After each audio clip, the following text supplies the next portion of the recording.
I will not go to war. I will not support war against other nations. I will resist recruitment into the military. I will encourage others to do the same. That's the pledge that Reverend Sam Smith asks youth to sign at the Cornerstone Christian Rock Festival.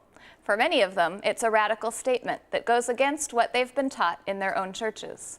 Let's welcome Sam, an ordained minister in the Church of the Brethren and Chicago chapter chair of the Fellowship of Reconciliation, which sponsors the Cornerstone booth. And we welcome Lia Smith, a freshman at Wheaton College who has attended Cornerstone and signed the I Will Not Kill pledge. Welcome to both of you. First of all, what is Cornerstone, for those of us who don't know? Well, Cornerstone is a gigantic Christian rock festival. There are lots of Christian rock festivals across the nation, but Cornerstone is unique in that it has the edge music. It's the quote Christian music that you thought you'd never be able to hear. They have industrial, grunge, all sorts of different music is played there, and all within a Christian context. And over 20,000 kids attend the Cornerstone Festival every year. Oh, it's a huge event then. Yep. And how would you describe the people who attend? There's people from all sorts of backgrounds that just come in to hear the music, and so it's pretty great because it's a Christian-centered venue for people of all different backgrounds. One really nice thing about the Christian Rock Festival, though, is that they have crossover groups that come, groups that might be Christian but also are in the crossover market. So you have kids coming in who are not Christian and never been to a church before, but they come in because of the groups that are playing. Okay. So you do have a little bit of a different blending there. It's unique but cool. So tell us about your Fellowship of Reconciliation booth. Well, I've attended the Cornerstone booth for many years. In fact, I appeared there once. I had a gigantic multimedia show back in the day in the 80s, and I did a show there at Cornerstone back in, I don't know, 86 or so. But I've always had a burden because the festival always seemed to reflect a warlike, domineering attitude that a lot of Christians have. It came out in the lyrics of the music, the names of the bands. It all seemed so militaristic, and the Lord I serve is the God of peace. And I just felt called of God to do something about having a booth there that could disseminate information about the view that I have, that Jesus is different than that. And how do youth respond to that if it's such a wide crowd? There's different responses. I would think so. There are some people that are very open-minded to it and to this new perspective, especially a couple of years ago when the Iraq War was a really, really prominent issue. But there are also people who don't respond to it very well, and we enjoy talking to all sorts of people, so it's pretty. A couple of years ago, at the end of, almost the end of the week, we're done talked out, and we're kind of waiting around to tear down, and this older gentleman comes in, older, and he's probably my age, but he was, Vietnam era, and he said, excuse me, but I think you guys are extremely naive because peace and nonviolence just don't work. He said, to be frank with you, some people just need killing.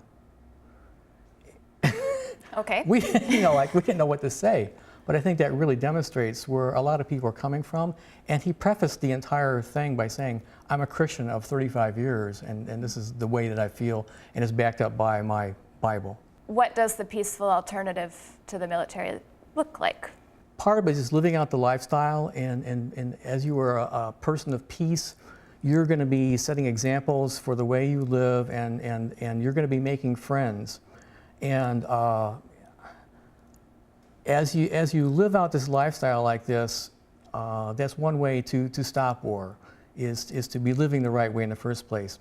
What happens is people become involved with money and greed and power, and these things get infused with their Christianity, and they become involved with the church, and the church and state become involved with each other, and then they go in and they try to overcome another power or whatever to get whatever it may be.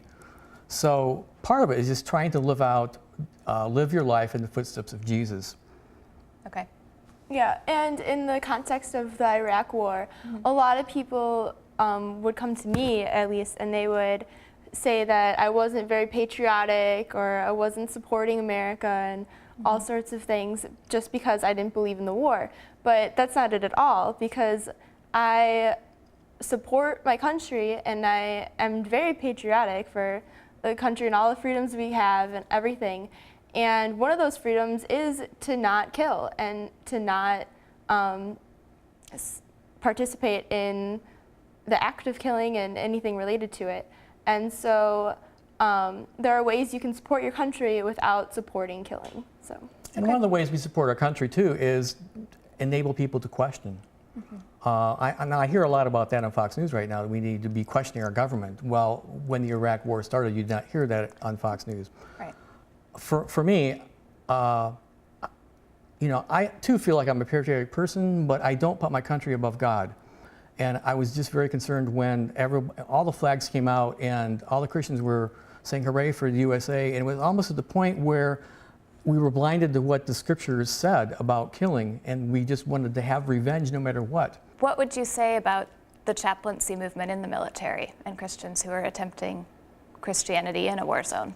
I would probably personally have a hard time doing that, not in the sense that I would have a hard time ministering to the guys, Okay. but I think I would have a hard time because I would probably come up against what was happening with the militaristic attitudes and the way people are being treated. I think we need to have people influencing the military, and a chaplain, if they are truly speaking the word of God, I think that'd be a good place to be. At Cornerstone a couple of years ago, we did have a military recruiter there at a booth just across from us, and we tried to make peace with him. In that, we wanted to be his friend. We didn't agree with what he was trying to do at the particular time and what he was saying, but we wanted to be friends.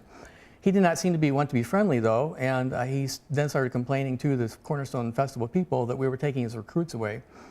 But I thought we did a really nice job of trying to be friends with him. And in the end, I think he said he was trying to recruit chaplains, but he had so many kids around him, he was definitely promoting the war and trying to recruit kids to go into the military. Becomes bigger than that. Now, something else I read about Cornerstones was some of the violent video games and violence, maybe with song lyrics, but also with things that the audience is engaging in.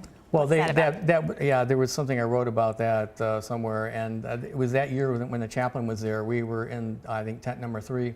There's like 3 main exhibition tents. We were in tent number 3, and that year, Scion, the car company, partially sponsored Cornerstone, and so part of their exhibit, they had a big Scion display, and people were playing Halo, a game of violence where it's like a wanton display of things happening to people's bodies, and so that was very disturbing. What happens if you signed the pledge, Leah? Is that right?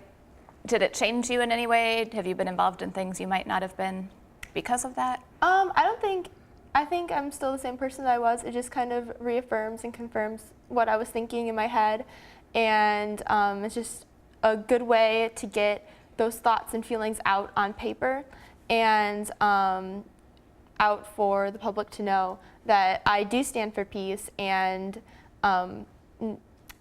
since then, I've been more vocal about probably my feelings, and just to have that foundation of the pledge is really nice to go off of that. Before we close, is there anything else that you'd like us to know, Sam? I'd just like to say, not only am I the chapter chair of the Chicago Area Fellowship Reconciliation, I'm on the National Council for Fellowship Reconciliation, and I'm working very, very closely with the leader, the staff person for youth and militarism. We want to establish FOR clubs, groups in the colleges and in the high schools in all over the United States. If anyone's interested in joining, go to forusa.org and tell us that you're interested, and we'll get back in touch with you. Thanks to both of you for being here today. I'm Polly Toner for Different Drummers. Keep the faith.